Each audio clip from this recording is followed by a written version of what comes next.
Hello hi എല്ലാവർക്കും ലേണിയുടെ പുതിയ വീഡിയോയിലേക്ക് സ്വാഗതം. ഞാൻ ഋതു കൃഷ്ണ.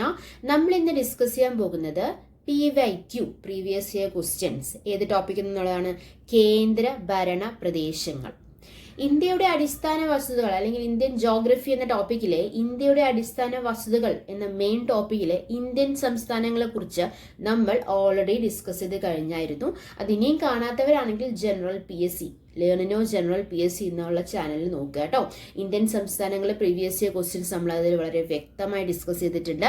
ഇനി നമുക്ക് ഡിസ്കസ് ചെയ്യാൻ പോകുന്നത് പ്രീവിയസ് ഇയർ ക്വസ്റ്റ്യൻസ് ഏത് ടോപ്പിക്കിലെയാണ്. കേന്ദ്ര ഭരണ പ്രദേശങ്ങൾ എന്ന ടോപ്പിക്കിലെയാണ്. പ്രീവിയസ് ഇയർ ക്വസ്റ്റ്യൻസ് ആണ് നമ്മൾ ഇന്ന് ഡിസ്കസ് ചെയ്യാൻ പോകുന്നത്. ആദ്യത്തെ ചോദ്യം, ഇന്ത്യയുടെ ഏറ്റവും തെക്കേ അറ്റമായ ഇന്ദിരാ പോയിന്റ് ഏത് കേന്ദ്രഭരണ പ്രദേശത്തിന്റെ ഭാഗമാണ്? ഇന്ത്യയുടെ ഏറ്റവും തെക്കേ അറ്റമായ ഇന്ദിരാ പോയിന്റ് ഏത് കേന്ദ്ര ഭരണ പ്രദേശത്തിന്റെ ഭാഗമാണ്? ഓപ്ഷൻസ് നോക്കാം നമുക്ക്. Option A Daman, option B Diu, option C Andaman Nicobar, option D Delhi. ഏതാണ് റൈറ്റ് ആൻസർ? ഇന്ത്യയുടെ ഏറ്റവും തെക്കേ അറ്റമായ ഇന്ദിരാ പോയിന്റ് ഏത് കേന്ദ്ര ഭരണ പ്രദേശത്തിന്റെ ഭാഗമാണ്? The right answer is option C, Andaman Nicobar. ഇന്ത്യയുടെ ഏറ്റവും തെക്കേ അറ്റമായ ഇന്ദിരാ പോയിന്റ് ആൻഡമാൻ നിക്കോബാർ എന്ന കേന്ദ്രഭരണ പ്രദേശത്തിന്റെ ഭാഗമാണ്. ആൻഡമാൻ നിക്കോബാർ എന്താണ്? ഈ കേന്ദ്രഭരണ പ്രദേശത്തിന്റെ പ്രത്യേകതകൾ എന്തൊക്കെയാണ്? ജനസാന്ദ്രത ഏറ്റവും കുറഞ്ഞ കേന്ദ്രഭരണ പ്രദേശമാണ് ആൻഡമാൻ നിക്കോബാർ. ഓക്കെ, ജനസാന്ദ്രത ഏറ്റവും കുറഞ്ഞ, ഏറ്റവും കൂടുതൽ വനപ്രദേശമുള്ള കേന്ദ്രഭരണ പ്രദേശവും ആൻഡമാൻ നിക്കോബാർ ആണ്. അപ്പോൾ ജനസാന്ദ്രത ഏറ്റവും കുറവാണ്, ഏറ്റവും കൂടുതൽ വനപ്രദേശമുള്ള കേന്ദ്രഭരണ പ്രദേശമാണ് ഏത്? ആൻഡമാൻ നിക്കോബാർ. ബേ ഐലൻഡ് എന്നാണ് അറിയപ്പെടുന്നത്. ബേ ഐലൻഡ് നമ്മൾ പറഞ്ഞു ബേ ഐലൻഡ് എന്നാണ് അറിയപ്പെട്ടിരുന്നെന്ന് പറഞ്ഞു. മുൻപ് അറിയപ്പെട്ടിരുന്നത് എമറാൾഡ് ഐലൻഡ് എന്ന പേരിലായിരുന്നു കേട്ടോ. എമറാൾഡ് ഐലൻഡ് എന്നാണ് മുൻപ് അറിയപ്പെട്ടിരുന്നത്. ആൻഡമാൻ നിക്കോബാറിൽ 572 ദ്വീപുകളാണുള്ളത്. ഇന്ത്യയിലെ ഏറ്റവും കൂടുതൽ ദേശീയോദ്യാനങ്ങളുള്ള കേന്ദ്രഭരണ പ്രദേശം ഏതാണ്? ആൻഡമാൻ നിക്കോബാർ ആണ്. ഏറ്റവും കൂടുതൽ വന്യജീവി സങ്കേതങ്ങളുള്ള കേന്ദ്രഭരണ പ്രദേശം ഏത് തന്നെയാണ്? ആൻഡമാൻ നിക്കോബാർ ആണ്. അപ്പോൾ ജനസാന്ദ്രത ഏറ്റവും കുറഞ്ഞ കേന്ദ്രഭരണ പ്രദേശം, ഏറ്റവും കൂടുതൽ വനപ്രദേശമുള്ള കേന്ദ്രഭരണ പ്രദേശം, ബേ ഐലൻഡ് എന്നറിയപ്പെടുന്ന പ്രദേശം അല്ലെ. അതുപോലെ തന്നെ ഇന്ത്യയിലെ ഏറ്റവും കൂടുതൽ ദേശീയോദ്യാനങ്ങളും അതുപോലെ തന്നെ വന്യജീവി സങ്കേതങ്ങളുമുള്ള കേന്ദ്രഭരണ പ്രദേശമാണ് ആൻഡമാൻ നിക്കോബാർ. എത്ര ഐലൻഡുകളാണ് അവിടെ ഉള്ളത്? എത്ര ദ്വീപുകളാണ് അവിടെ ഉള്ളത്? 572 ദ്വീപുകളാണ് അവിടെ ഉള്ളത്. ആൻഡമാൻ നിക്കോബാർ ദ്വീപുകൾ സ്ഥിതി ചെയ്യുന്നത് ബംഗാൾ ഉൾക്കടലിലാണ്. എവിടെയാണ് സ്ഥിതി ചെയ്യുന്നത്? ബംഗാൾ ഉൾക്കടലിലാണ്. ഇന്ത്യയുടെ ഭാഗമായ ഇവിടം അരക്കൻ യോമ എന്ന മ്യാൻമറിലുള്ള പർവ്വതനിരയുടെ ഭാഗമാണ്. നമ്മൾ പറഞ്ഞു ആൻഡമാൻ നിക്കോബാർ ബേ ഐലൻഡ് എന്നറിയപ്പെട്ടിട്ടുണ്ട്. അതിന് കുറച്ച് വിശേഷങ്ങളുണ്ട്. അതായത് ഷഹീദ് എന്നും സ്വരാജ് ദ്വീപ് എന്നൊക്കെ ആൻഡമാൻ നിക്കോബാറിനെ വിശേഷിപ്പിച്ചിട്ടുണ്ട്. അങ്ങനെ വിശേഷിപ്പിച്ചത് ആരാണ്? സുഭാഷ് ചന്ദ്രബോസ് ആണ്. ആൻഡമാൻ നിക്കോബാർ ദ്വീപുകളെ ഷഹീദ് എന്നും സ്വരാജ് ദ്വീപ് എന്നും വിശേഷിപ്പിച്ചത് സുഭാഷ് ചന്ദ്രബോസ് ആണ്. ഇന്ത്യ ഗവൺമെന്റ് ആൻഡമാനെ ആദിവാസി സംരക്ഷിത മേഖലയായി പ്രഖ്യാപിച്ചിരുന്നു. പ്രഖ്യാപിച്ച വർഷം എപ്പോഴാണ്? 1957 അപ്പോൾ ഇന്ത്യ ഗവൺമെന്റ് ആൻഡമാനെ ആദിവാസി സംരക്ഷിത മേഖലയായി പ്രഖ്യാപിച്ച വർഷം എപ്പോഴാണ്? 1957. ആൻഡമാൻ നിക്കോബാർ എന്നീ ദ്വീപുകളെ വേർതിരിക്കുന്ന ചാനൽ ഏതാണ്? ആൻഡമാൻ അതുപോലെ തന്നെ നിക്കോബാർ. നമ്മൾ ആൻഡമാൻ ആൻഡ് നിക്കോബാർ എന്നല്ലേ പറയുന്നത്. അപ്പൊ ആൻഡമാൻ ഒരു ദ്വീപാണ്, അതുപോലെ നിക്കോബാർ ഒരു ദ്വീപാണ് അല്ലെ. ആൻഡമാൻ നിക്കോബാർ എന്നീ ദ്വീപുകളെ വേർതിരിക്കുന്ന ചാനൽ ഏതാണ്? 10 ഡിഗ്രി ചാനലാണ് കേട്ടോ. അപ്പൊ ആൻഡമാൻ നിക്കോബാർ എന്നീ ദ്വീപുകളെ വേർതിരിക്കുന്ന ചാനൽ ഏതാണ്? 10 ഡിഗ്രി ചാനലാണ്. അപ്പൊ നമ്മൾ എന്താണ് പറഞ്ഞത്? ഇന്ത്യയുടെ ഏറ്റവും തെക്കേ അറ്റം ഏതാണ്? ഇന്ദിരാ പോയിന്റ് ആണ് അല്ലെ. ഇന്ദിരാ പോയിന്റ് ഏത് കേന്ദ്രഭരണ പ്രദേശത്തിന്റെ ഭാഗമാണ്? ആൻഡമാൻ നിക്കോബാറിന്റെ. രണ്ടാമത്തെ ചോദ്യം, 2 സംസ്ഥാനങ്ങളുടെ തലസ്ഥാനമായ കേന്ദ്രഭരണ പ്രദേശം. 2 സംസ്ഥാനങ്ങളുടെ തലസ്ഥാനമായ കേന്ദ്രഭരണ പ്രദേശം ഏതാണെന്നാണ് ചോദ്യം. ഓപ്ഷൻസ് നോക്കാം നമുക്ക്. Option A Chandigarh, option B Delhi, option C Lakshadweep, option D Puducherry. 2 സംസ്ഥാനങ്ങളുടെ, അതായത് പഞ്ചാബിന്റെയും ഹരിയാനയുടെയും തലസ്ഥാനം ഏതാണെന്ന് അറിഞ്ഞാൽ മതി അല്ലെ. പഞ്ചാബിന്റെയും ഹരിയാനയുടെയും തലസ്ഥാനം ഏതാണ്? The right answer is option A, Chandigarh. 2 സംസ്ഥാനങ്ങളുടെ തലസ്ഥാനം, അതായത് 2 സംസ്ഥാനങ്ങൾ എന്ന് പറയുമ്പോൾ ഏതൊക്കെയാണ്? പഞ്ചാബിന്റെയും ഹരിയാനയുടെയും തലസ്ഥാനം ഒന്ന് തന്നെയാണ്. അത് ഏതാണ്? ചണ്ഡീഗഡ് ആണ്. ചണ്ഡീഗഡിനെ കുറിച്ച് പറയുകയാണെങ്കിൽ ഇന്ത്യയിലെ ആദ്യത്തെ ആസൂത്രിത നഗരമാണ് ചണ്ഡീഗഡ്. നമ്മൾ പറഞ്ഞു 2 സംസ്ഥാനങ്ങൾ തലസ്ഥാനമാണ്. ഏതൊക്കെയാണ് 2 സംസ്ഥാനങ്ങൾ? പഞ്ചാബിന്റെയും ഹരിയാനയുടെയും തലസ്ഥാനമാണ് ഏത്? ചണ്ഡീഗഡ് അല്ലെ. മനോഹര നഗരം എന്നാണ് അറിയപ്പെടുന്നത്. മനോഹര നഗരം എന്നറിയപ്പെടുന്നു അല്ലെ. ചണ്ഡീഗഡ് ഇന്ത്യയുടെ വടക്ക് ഭാഗത്താണ് സ്ഥിതി ചെയ്യുന്നത്. ചണ്ഡീഗഡിന്റെ ശില്പി എന്നറിയപ്പെടുന്ന വ്യക്തി ലേ കോർബ്യൂസിയർ ആണ്. നമ്മൾ പറഞ്ഞു 2 സംസ്ഥാനങ്ങളുടെ തലസ്ഥാനമാണ് ഏത്? ചണ്ഡീഗഡ് എന്ന് പറഞ്ഞു അല്ലെ. ഏതൊക്കെയാണ് 2 സംസ്ഥാനങ്ങൾ? പഞ്ചാബ് ഹരിയാനയാണെന്ന് പറഞ്ഞു. പഞ്ചാബ് ഹരിയാനയും ചണ്ഡീഗഡിന്റെ എവിടെയാണ് സ്ഥിതി ചെയ്യുന്നത്? ചണ്ഡീഗഡിന്റെ വടക്ക് പടിഞ്ഞാറായാണ് പഞ്ചാബ് സ്ഥിതി ചെയ്യുന്നത്. ചണ്ഡീഗഡിന്റെ തെക്ക് കിഴക്കായിട്ടാണ് ഹരിയാന സ്ഥിതി ചെയ്യുന്നത്. ഓക്കെ, അപ്പൊ ചണ്ഡീഗഡിന്റെ വടക്ക് പടിഞ്ഞാറായാണ് പഞ്ചാബ്. വടക്ക് പടിഞ്ഞാറ് ഭാഗത്താണ് പഞ്ചാബ് ഉള്ളത്. തെക്ക് കിഴക്ക് ഭാഗത്താണ് ഹരിയാനയുള്ളത്. ഞാൻ എന്തുകൊണ്ടാണ് ഒരേ കാര്യം തന്നെ റിപ്പീറ്റായി പറഞ്ഞു വെച്ച് കഴിഞ്ഞാൽ, ഈ ഒരു വീഡിയോ കണ്ടതിന് ശേഷം കേന്ദ്രഭരണ പ്രദേശങ്ങളിൽ നിന്ന് ഒരു ക്വസ്റ്റ്യൻ വന്നു കഴിഞ്ഞാൽ തെറ്റിക്കാൻ പാടില്ല. അതിന് വേണ്ടിയിട്ടാണ് ഞാൻ തിരിച്ചും മറിച്ചും റിപ്പീറ്റായിട്ട് പറഞ്ഞുകൊണ്ടിരിക്കുന്നത്. ഓക്കെ, അപ്പൊ കേന്ദ്രഭരണ പ്രദേശങ്ങൾ എന്നൊരു ചോദ്യം വന്നു കഴിഞ്ഞാൽ അയ്യോ ഇതിന്റെ ആൻസർ ഇതാണോ, അല്ലെങ്കിൽ ഛത്തീസ്ഗഡ് ആണോ, അല്ലെങ്കിൽ ഡൽഹി ആണോ, അങ്ങനെ ഒരു കൺഫ്യൂഷൻ ഉണ്ടാവാൻ പാടില്ല. അപ്പോൾ ഒരു കാര്യം തന്നെ കേട്ടുകൊണ്ടിരിക്കുമ്പോൾ അത് നമ്മുടെ മനസ്സിൽ ക്ലിയർ ആയിട്ട് ഈ ആൻസർ തിരിഞ്ഞു വരും. അതിന് വേണ്ടിയിട്ടാണ് നമ്മളിത് ഇങ്ങനെ റിപ്പീറ്റായി പറഞ്ഞുകൊണ്ടിരിക്കുന്നത്. ഓക്കെ, ചണ്ഡീഗഡിൽ നിന്നും പ്രസിദ്ധീകരിക്കുന്ന ഒരു പത്രമുണ്ട്. ആ പത്രത്തിന്റെ പേരെന്താണ്? ദി ട്രിബ്യൂൺ എന്നാണ്. ചണ്ഡീഗഡിൽ നിന്നും പ്രസിദ്ധീകരിക്കുന്ന പത്രത്തിന്റെ പേരെന്താണ്? ദി ട്രിബ്യൂൺ എന്നാണ്. 3ാമത്തെ ചോദ്യം, ദാദ്ര നാഗർ ഹവേലി ആൻഡ് ദാമൻ ആൻഡ് ദിയു സംയോജന ബിൽ 2019 ലോകസഭ പാസാക്കിയത് എന്നാണ്? ഏതാണ്? ദാദ്ര നാഗർ ഹവേലി ആൻഡ് ദാമൻ ദിയു സംയോജന ബില്ല് 2019. ഓക്കെ, ആ ബില്ല് ലോകസഭ പാസാക്കിയത് എന്നാണ്? ആ സംയോജന ബില്ല് ലോകസഭ പാസാക്കിയത് എന്നാണെന്നാണ് ചോദ്യം. ഓപ്ഷൻസ് നോക്കാം നമുക്ക്. 2019 നമുക്ക് മനസ്സിലായത്, ഓൾറെഡി നമ്മൾ ക്വസ്റ്റ്യൻ തന്നിട്ടുണ്ട് അല്ലെ.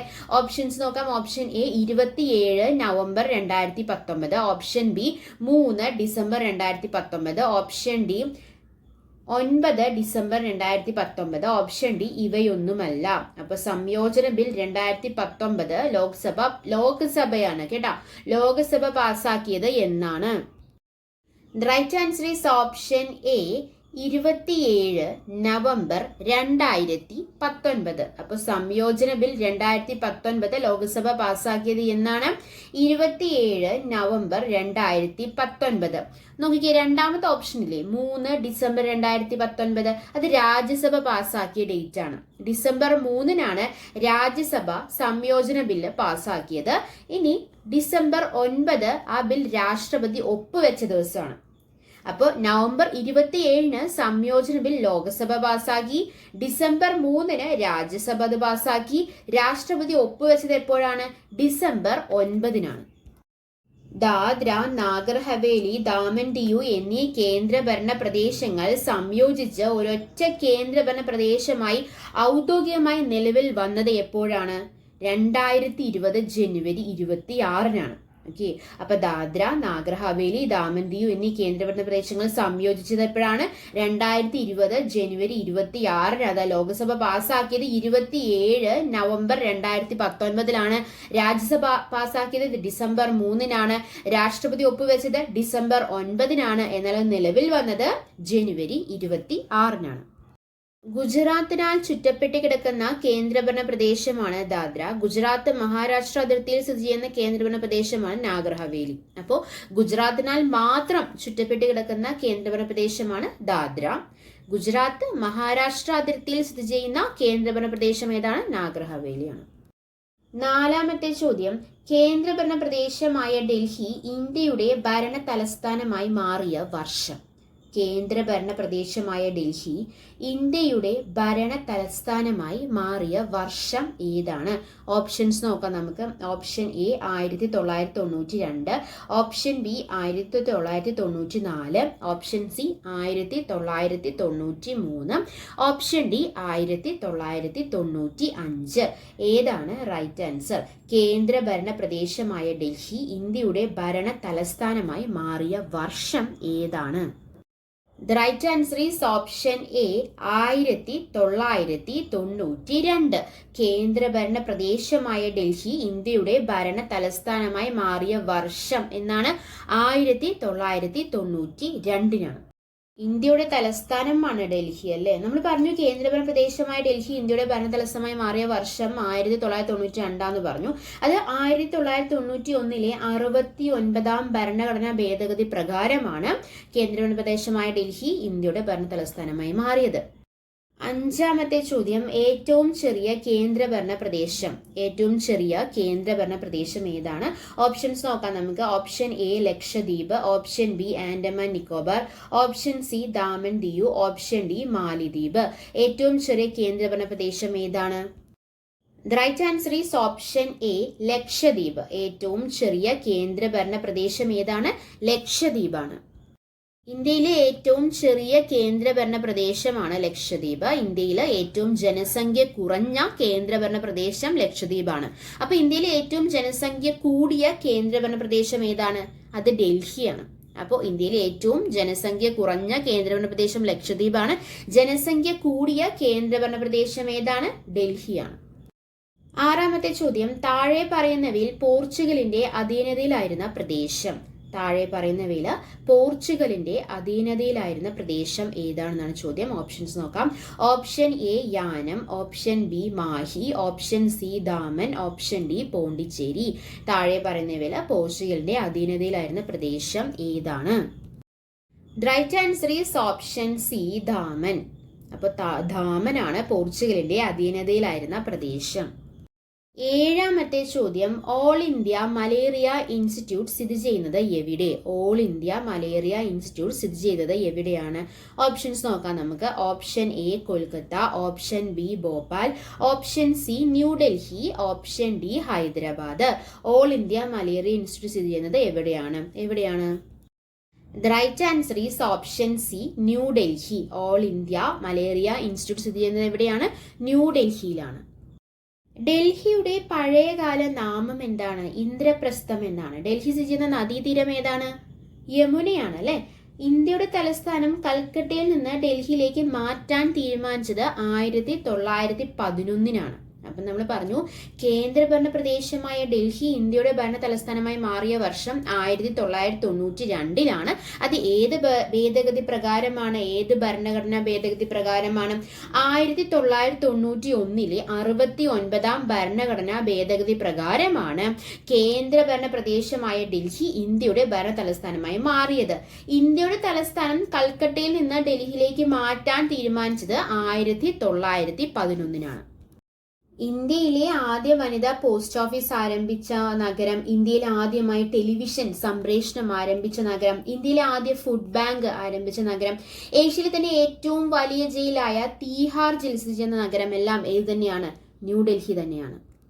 എട്ടാമത്തെ ചോദ്യം, പിറ്റി പക്ഷി സങ്കേതം സ്ഥിതി ചെയ്യുന്നത് എവിടെ? പിറ്റി പക്ഷി സങ്കേതം സ്ഥിതി ചെയ്യുന്നത് എവിടെ? ഓപ്ഷൻസ് നോക്കാം നമുക്ക്. Option A Haryana, option B Rajasthan, option C Tamil Nadu, option D Lakshadweep. ഏതാണ് റൈറ്റ് ആൻസർ? പിറ്റി പക്ഷി സങ്കേതം എവിടെയാണ് സ്ഥിതി ചെയ്യുന്നത്? The right answer is option D Lakshadweep. Pitti പക്ഷി സങ്കേതം സ്ഥിതി ചെയ്യുന്നത് എവിടെയാണ്? ലക്ഷദ്വീപിലാണ്. ഒൻപതാമത്തെ ചോദ്യം, സ്ത്രീ പുരുഷാനുപാതം ഏറ്റവും കൂടുതലുള്ള കേന്ദ്രഭരണ പ്രദേശം ഏതാണ്? സ്ത്രീ പുരുഷാനുപാതം ഏറ്റവും കൂടുതലുള്ള കേന്ദ്രഭരണ പ്രദേശം. ഓപ്ഷൻസ് നോക്കാം. Option A Puducherry, option B Lakshadweep, option C Chandigarh, option D Delhi. ഏതാണ് right answer? The right answer is option A Puducherry. സ്ത്രീ പുരുഷാനുപാതം ഏറ്റവും കൂടുതലുള്ള കേന്ദ്രഭരണ പ്രദേശം ഏതാണ്? പുതുച്ചേരിയാണ്. 1037 to 1000 എന്നുള്ളതാണ് സ്ത്രീ പുരുഷാനുപാതം. 3 സംസ്ഥാനങ്ങളിലായി വ്യാപിച്ചു കിടക്കുന്ന കേന്ദ്രഭരണ പ്രദേശമാണ് പുതുച്ചേരി. പുതുച്ചേരിയുടെ ഭാഗമായ കേരളത്തിലെ പ്രദേശം ഏതാണ്? മാഹിയാണ്. നമ്മൾ പറഞ്ഞു പുതുച്ചേരിയുടെ ഭാഗമായ കേരളത്തിലെ പ്രദേശം മാഹിയാണ്. മാഹിയുടെ പ്രത്യേകത എന്താണ്? ഇന്ത്യയിലെ ഏറ്റവും ചെറിയ ജില്ലയാണ് മാഹി. പുതുച്ചേരി മുൻപ് അറിയപ്പെട്ടിരുന്നത് നമുക്കെല്ലാം അറിയുന്ന ഒരു പേരാണ് പോണ്ടിച്ചേരി എന്നുള്ള പേരിലായിരുന്നു. പുതുച്ചേരി മുൻപ് അറിയപ്പെട്ടിരുന്നത് ഏത് പേരിലാണ്?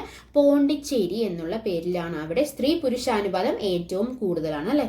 10ാമത്തെ ചോദ്യം, അവസാനത്തെ ചോദ്യം, നദികളില്ലാത്ത ഇന്ത്യയുടെ കേന്ദ്രഭരണ പ്രദേശം ഏത്? നദികളില്ലാത്ത ഇന്ത്യയുടെ കേന്ദ്രഭരണ പ്രദേശം ഏത്? ഓപ്ഷൻസ് നോക്കാം. Option A Dadra Nagar Haveli, option B Lakshadweep, option C Puducherry, option D Chandigarh. ഏതിലാണ് നദികളില്ലാത്തത്? The right answer is option B Lakshadweep. നദികളില്ലാത്ത ഇന്ത്യയുടെ കേന്ദ്രഭരണ പ്രദേശം ഏതാണ്? ലക്ഷദ്വീപാണ്. ഓക്കെ, അപ്പൊ നമ്മൾ കേന്ദ്രഭരണ പ്രദേശങ്ങൾ എന്നുള്ള ടോപ്പിക്കിൽ 10 ചോദ്യങ്ങളാണ് നമ്മൾ ഇന്ന് ഡിസ്കസ് ചെയ്ത്. എടുത്ത കാര്യങ്ങളെല്ലാം നിങ്ങൾക്ക് വളരെ വ്യക്തമായി മനസ്സിലായെന്ന് പ്രതീക്ഷിക്കുന്നു. മനസ്സിലായിട്ടുണ്ടെങ്കിൽ നമ്മുടെ ലേണോ എന്നുള്ള ചാനൽ സബ്സ്ക്രൈബ് ചെയ്യുക, സപ്പോർട്ട് ചെയ്യുക. Thanks for your time. By.